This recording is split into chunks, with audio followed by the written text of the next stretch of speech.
มีพวกบุ้งสองมัดบุ้งสองเปสามสลัดสองประกาศขาวโลครึ่งขึ้นชาย3 ขีด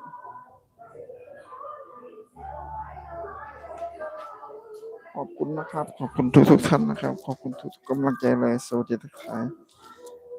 เช้านี้ที่นครพนมนะครับสวัสดีทุกท่านนะครับผม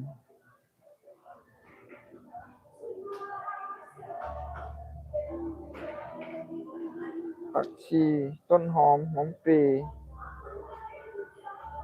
พริก3-4จินดาโลนโอ้ทำไมเขียวจังเลยไม่สมกันบ่เห็นบ่เอาถุงมาเลยเฮ้ยสมากกว่าผสมกันแล้วมีพริกสมันน้อยครับ